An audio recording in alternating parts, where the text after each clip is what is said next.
नमस्कार, आप देख रहे हैं चैलेंज न्यूज। मैं नैन्सी बजाज। देखते हैं सुबह की 10 ताजा खबरें। झारखंड में महाशिवरात्रि के तोरण द्वार पर बवाल। महाशिवरात्रि को लेकर पलामू के बाकी बाजार में लगे एक तोरण द्वार को लेकर विवाद हो गया। इस तोरण द्वार को लेकर दो पक्षों में जमकर पत्थरबाजी हुई। मस्जिद में पत्थर फेंके गए, जिसके बाद दूसरे पक्ष ने मस्जिद पर पत्थर चलाए। कई दुकान में तोड़फोड़ की और पत्थरबाजी के पुलिस कर्मियों के भी घायल होने की खबर है। पांकी में धारा 144 लगा दी गई है। पलामू के बांकी बाजार इलाके में इंटरनेट सेवा बंद कर दी गई है। पांकी बाजार पूरी तरह से बंद है। सड़क पर पत्थर बिखरे हुए। एक पक्ष के लोगों का कहना है कि तोरण द्वार लगाने के बाद दूसरे पक्ष में उसे जबरन कबाड़ कर फेंक दिया गया है। इसके विरोध किया गया तो पत्थरबाजी शुरू हो गई। मस्जिद में पत्थर चलाया गया। पत्थरबाजी कितना भयावह है इसके अंदाजा सड़क पर पड़े पत्थर से लगाया जा सकता। दोनों तरफ से जोरदार पत्थरबाजी हुई। बताया जा रहा है कि पेट्रोल पंप से भी हमला किया गया है। मस्जिद बाहर की दुकानों को आग के हवाले कर दिया गया है। हालांकि पेट्रोल पंप की पुष्टि पुलिस ने नहीं की है। बीबीसी पर लगातार दूसरे दिन आईटी का सर्वे जारी। बीबीसी के दिल्ली और मुंबई ऑफिस पर आयकर विभाग आईटी की टीम का सर्वे दूसरे दिन जारी है। सूत्रों के मुताबिक आईटी अधिकारी 2012 में अब तक के अकाउंट्स की डिटेल पता कर रहे हैं। आईटी अधिकारियों ने फाइनेंस डिपार्टमेंट स्टाफ के मोबाइल, लैपटॉप, डेस्कटॉप जब्त कर लिया गया। सर्वे के दौरान आईटी के अधिकारियों और बीबीसी इंडिया के संपादकों के बीच बहस भी हुई है। उधर बीबीसी के अपने स्टाफ को मेल का सहयोग करने को कहा गया। इसमें कहा गया है कि वे हर सवाल पर जवाब ईमानदारी से दें। आयकर विभाग के अधिकारियों ने बीबीसी पर इंटरनेशनल टैक्स पर गड़बड़ी का आरोप लगा है। कई घंटों का अफसर के लैपटॉप डॉक्यूमेंट्स की छानबीन कर रहे हैं। बीबीसी का स्टाफ का मेल का कोई भी जानकारी डिलीट ना करे, ना ही छिपाए। सूत्रों के मुताबिक बीबीसी मैनेजमेंट ने बुधवार सुबह कर्मचारियों को मेल किया। इसमें स्टाफ से हर सवाल का ईमानदारी से जवाब देने की हिदायत दी गई। बीबीसी के स्टाफ को कहा गया है कि अगर आप आयकर विभाग के कर्मचारी आपसे मिलना चाहे तो आपको उनसे मिलना होगा। बीबीसी ने भारत काम करने वाले कर्मचारियों की मदद के लिए हेल्पलाइन भी एक्टिव की है। न्यूजीलैंड में साइक्लोन गैब्रियल के बाद भूकंप। साइक्लोन गैब्रियल के बाद न्यूजीलैंड में अब भूकंप के तेज झटके महसूस किए गए। बुधवार को आए भूकंप की रिएक्टर स्केल तीव्रता 6.1 दर्ज की गई। इसमें केंद्र परम-पोरुमू शहर में 50 किलोमीटर दूर है। राजधानी वेलिंगटन सहित ऑकलैंड में क्राइस्टचर्च शहर में लोगों ने करीब 30 सेकंड झटके महसूस किए। इसके कुछ ही देर बाद 4.0 तीव्रता का दूसरा झटका भी आया। इसका केंद्र साउथ वेस्ट तोमुरून नई शहर है। हाल की नेशनल इमरजेंसी मैनेजमेंट एजेंसी इसमें सुनामी का कोई खतरा नहीं होने की बात कही है। भूकंप ने फिलहाल नुकसान की कोई खबर नहीं दी है। इससे पहले न्यूजीलैंड में आए साइक्लोन गैब्रियल ने नॉर्थ आइलैंड भारी तबाही मचाई है। अब 4 लोगों की मौत की पुष्टि हो चुकी। 10,000 से ज्यादा लोग बेघर हो चुके। न्यूजीलैंड सरकार मंगलवार को नेशनल इमरजेंसी का ऐलान किया गया। ऑकलैंड शहर में हवा की रफ्तार 110 किलोमीटर प्रति घंटा रिकॉर्ड की गई है। उत्तरी इलाकों में 46,000 घरों में बिजली सप्लाई ठप हो गई है। कोयम्बटूर ब्लास्ट केस में 3 राज्यों में एनआईए की छापेमारी। कोयम्बटूर का कार सिलेंडर ब्लास्ट मामले में राष्ट्रीय जांच एजेंसी एनआईए ने 3 राज्यों में छापेमारी की। जांच एजेंसी ने ये छापेमारी तमिलनाडु, केरल, कर्नाटक 60 से अधिक ठिकानों पर संदिग्ध आईएसआईएस समर्थकों को संबंध की है। अकेले कर्नाटक में 45 ठिकानों पर छापेमारी की गई। बताया जा रहा है कि एनआई को आईएस से संबंध रखने वाले कुछ लोगों की जानकारी मिली। जानकारी के मुताबिक इन लोगों की वीडियो के जरिए कट्टरपंथी बनाया गया है। बता दें कि कोयम्बटूर कार धमाके की तार आईएसआईएस कनेक्शन मिले हैं। जांच के दौरान एनआईए ने बताया है कि पकड़े गए आरोपियों में से 109 वस्तुएं बरामद की गई। इसमें इस्लामिक विचारधारा से जुड़े नोटबुक भी शामिल है। पिछले साल 23 अक्टूबर को कोयम्बटूर में संगमेश्वर मंदिर के पास खड़ी कार में धमाका हुआ। कार का मालिक जयमिशा मुबीन इसमें मारा गया था। धमाके के समय वह कार के अंदर थी। उसमें एक उम्र 29 साल और पेशे में इंजीनियर था। आईएसआईएस विचारधारा ने मुबीन को कट्टरपंथी बनाया है। हालांकि उसकी ट्रेनिंग पूरी नहीं है, इसलिए वह विस्फोटकों को संभाल नहीं सका। जांच एजेंसी के मुताबिक मुबीन की कार में धमाके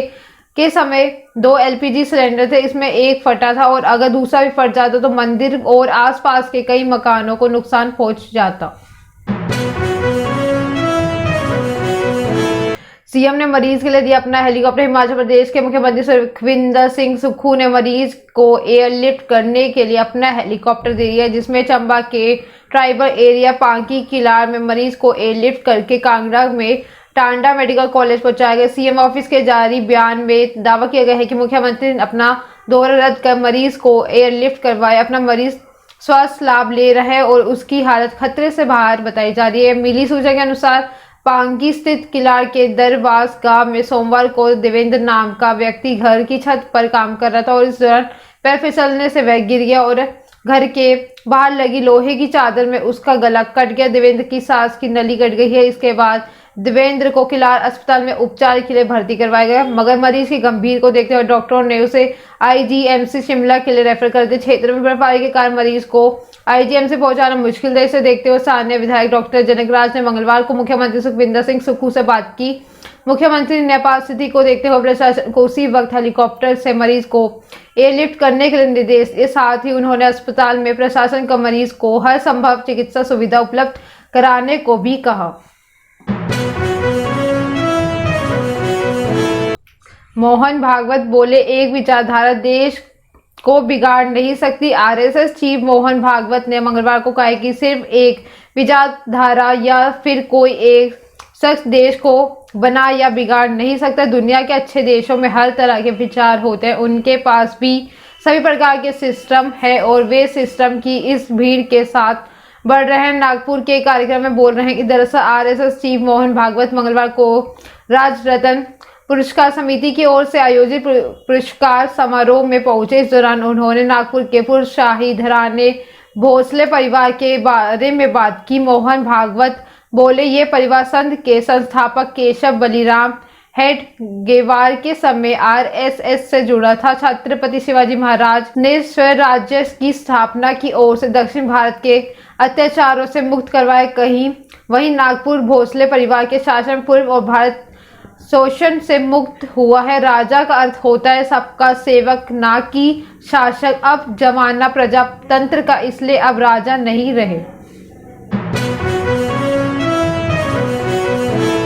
मस्क ने डॉग फ्लोकी को बनाया ट्विटर का नया सीईओ। बिलियनियर एलन मस्क इन दिनों ट्विटर के नए सीईओ की तलाश करते। एलन मस्क ने बुधवार 15 फरवरी को कहा कि उन्हें उम्मीद है कि इस साल के आखिरी तक ट्विटर के लिए एक नया सीईओ मिल जाएगा। इसी बीच एलन मस्क ने ट्विटर पर अपने डॉग फ्लोकी की फोटो शेयर कर मजाक से उसे ट्विटर का नया सीईओ बताया है। मस्क ने अपने डॉगी फ्लोकी की फोटोज शेयर कर लिखा, ट्विटर का नया सीईओ बहुत अमेजिंग है, वह दूसरे लोगों से काफी अच्छा है, ये नंबरों के साथ भी अच्छा है और काफी स्टाइलिश भी है। फोटोज में देखा जा सकता है कि डॉगी ब्राउन कलर का चश्मा और ब्लैक स्वेटर पहने चेयर पर बैठा हुआ, वहीं उसकी टेबल पर एक छोटा लैपटॉप और एक डॉक्यूमेंट्स भी नजर आ रहे हैं। मस्क ने पोस्ट पर 1 लाख से ज्यादा लाइक्स मिल चुके हैं। वहीं यूजर्स मस्क की इस पोस्ट पर मजेदार कमेंट्स भी कर रहे हैं।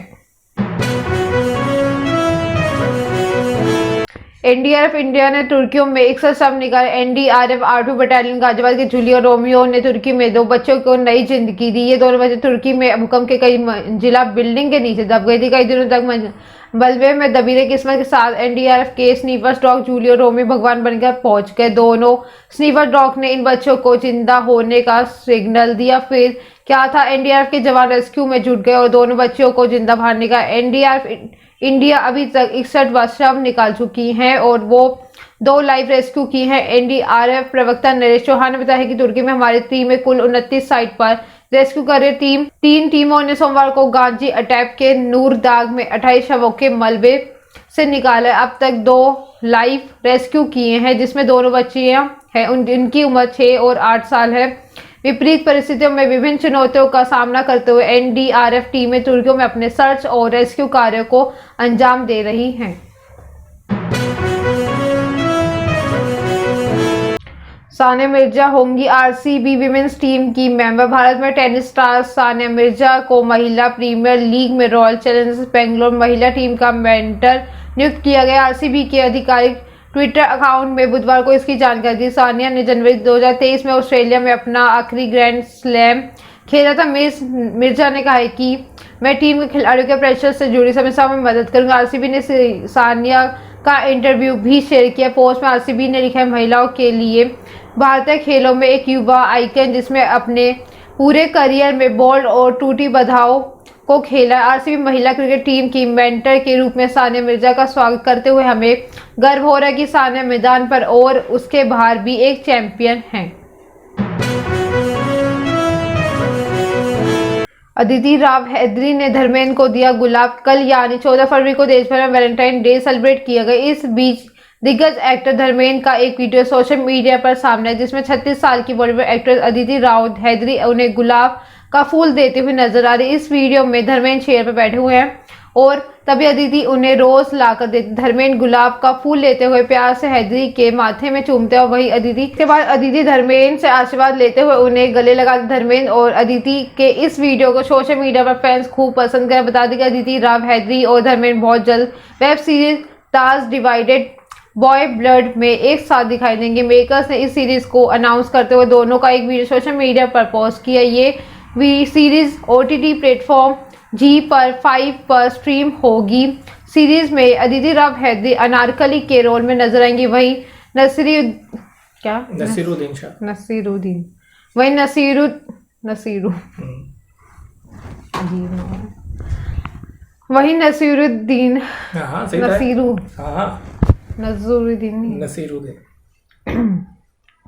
नसीरुद्दीन शाह भी सीरीज में अकबर के किरदार में दिखाई देंगे।